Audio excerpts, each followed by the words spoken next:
भोले बाबा अंत अनंत तेरी माया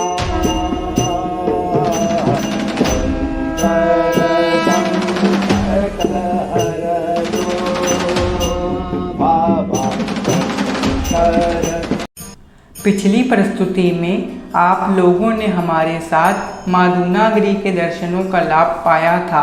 माँ दूनागिरी मंदिर से अब हम लोग आगे पांडव खोली जाने के लिए निकल पड़े। कुछ देर पहले आई तेज आंधी पानी से मार्ग की हरियाली, प्राकृतिक सौंदर्य और अधिक सुहावना लग रहा था। आइए अब आप सभी को पांडव खोली की ओर ले चलते हैं।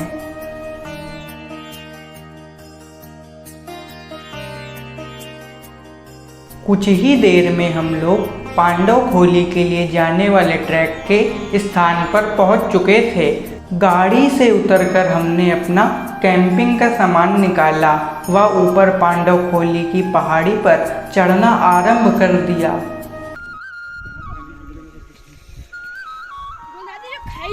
ऊपर जाना ऊपर से अच्छा, अब तो जो भी किया बाबा जी ने अच्छा ही किया कि जो बारिश कर दी, इससे और ज़्यादा अच्छा लगेगा। जीतू भैया ने हमें बताया कि हमें ये पहाड़ चढ़कर इसके पीछे जाना है।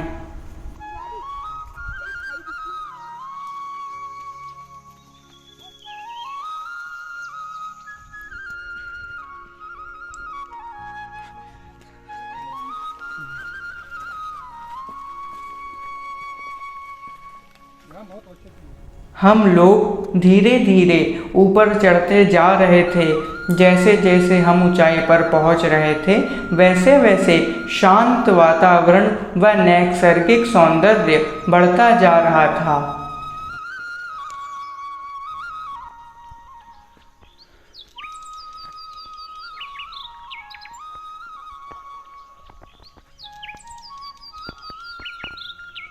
बहुत ही सुंदर नज़ारा, बहुत ही प्यारे व्यूज़ आपको दिख रहे होंगे। यहाँ पे ज़बरदस्त ग्रीनरी है, हरियाली है, बहुत ही शांत वातावरण है।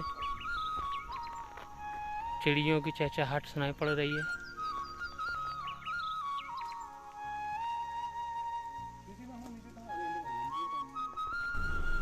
टेढ़े मेढ़े पगडंडी नुमा रास्तों से होते हुए जैसे जैसे हम लोग ऊपर बढ़ रहे थे वैसे वैसे जंगल और घना व रास्ता दुर्गम होता जा रहा था।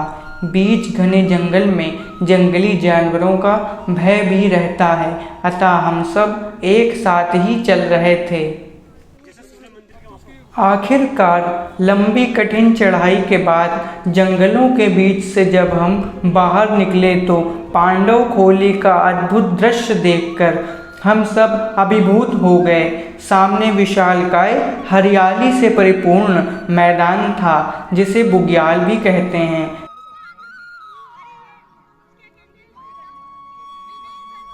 कहते हैं कि पांडव जब इस पहाड़ी पर पहुँचे तो घने जंगलों के मध्य शयन हेतु भीम को स्थान बनाने के लिए कहा गया। भीम की गदा के प्रहार से जंगलों के मध्य कई एकड़ के वृक्ष गायब हो गए। वह एक विशालकाय मैदान बन गया और इसी स्थान को भीम की गुदड़ी भी कहा जाता है।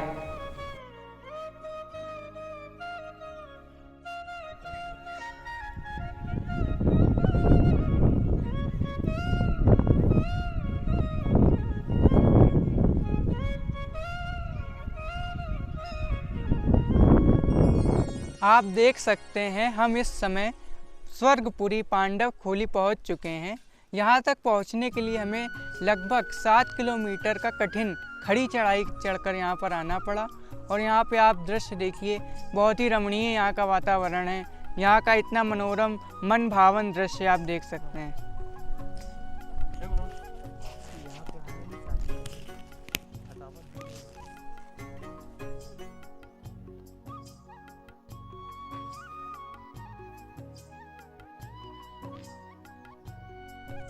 यहाँ पहुँचते ही हम लोग की जितनी भी 7 किलोमीटर की कठिन चढ़ाई की थकावट थी वो एकदम नष्ट हो गई। यहाँ का वातावरण इतना शांतिपूर्ण और सुंदर है कि हम लोग को यहाँ पर आकर बहुत अच्छा लग रहा है। आइए अब आपको लेकर के चलते हैं मंदिर प्रांगण के अंदर। ओ भोले बाबा अंत अनंत तेरी माया, शंकर संकट हर लो बाबा, शंकर संकट हर लो। शिव के दासों के वासी धौली धारों के राजा, शंकर संकट हर लो बाबा, शंकर संकट हर लो। बेल की पतियां भस्म धतूरा, बेल की पतियां भस्म धतूरा, शिव जी के मन को लुभाए। ओ भोले बाबा शिव जी के मन को लुभाए, शंकर संकट हर लो बाबा, शंकर संकट हर लो। शिव के दासों के वासी धौली धारों। आइए अब आपको इस स्थान के पांडवों से जुड़े इतिहास के बारे में बताते हैं। मान्यता है कि महाभारत कालीन पांडु पुत्रों ने अज्ञातवास के दौरान देवभूमि उत्तराखंड में अनेक स्थानों पर दिन गुजारे थे। द्वापर युग में पांडु पुत्रों ने पांडवखोली में अज्ञातवास का आखिरी दौर गुजारा था। तमाम ऐतिहासिक साक्ष्य और कथाएं इस बात का प्रमाण हैं। कालांतर में महाअवतार बाबा ने इसी स्थल से वैदिक संस्कृति से जुड़े क्रिया योग को पुनर्जीवित किया। चूँकि यह पर्वत शिखर ब्रह्म ज्ञान भी कराता है, लिहाजा इसे ब्रह्म पर्वत भी कहा जाता है। कहते हैं कि पांडव अपनी राजधानी हस्तिनापुर की सीमा पार कर जब उत्तराखंड पहुँचे तो उन्होंने साधु वेश में गर्ग नदी को पार कर पहाड़ी चढ़ना शुरू किया। पांडवों का पीछा करते पीछे पीछे कौरव भी पहुँचे। बगवाली पोखर में पांडवों ने अचानक तेजी से पथ बदल दिया और सीधा ऋषि गर्ग की तपोस्थली भरतकोट की चोटी की ओर बढ़ गए। कौरव थक हार कर बगवाली पोखर में ही रुक गए।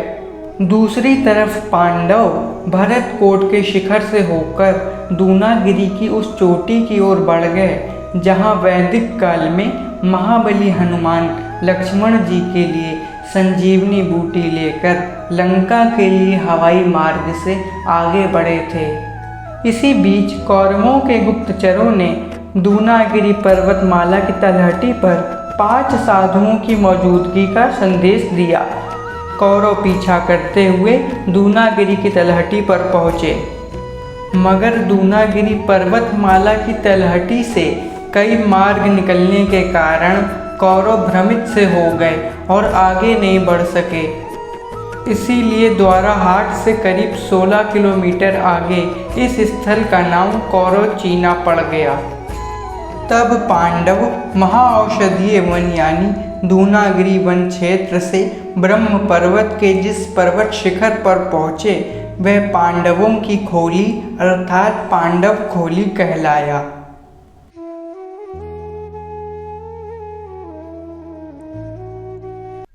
पांडव खोली के दर्शन के पश्चात हम सब ने वहीं भीम की गुदड़ी पर अपना टेंट लगाया।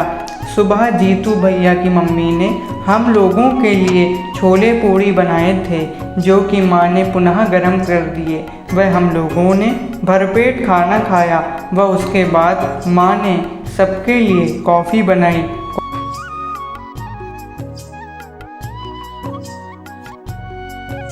उत्तराखंड की यात्रा में आज का हमारा दिन अभूतपूर्व वह अविस्मरणीय रहा। आज हम लोगों ने एक साथ 2 दिव्य स्थानों के दर्शनों का लाभ पाया। वहाँ के नैनाभिराम प्राकृतिक दृश्यों को अपनी आँखों में बसा हम सभी अंधेरा होने से पूर्व पांडव खोली की चोटी से वापस जीतू भैया के गांव लौट आए।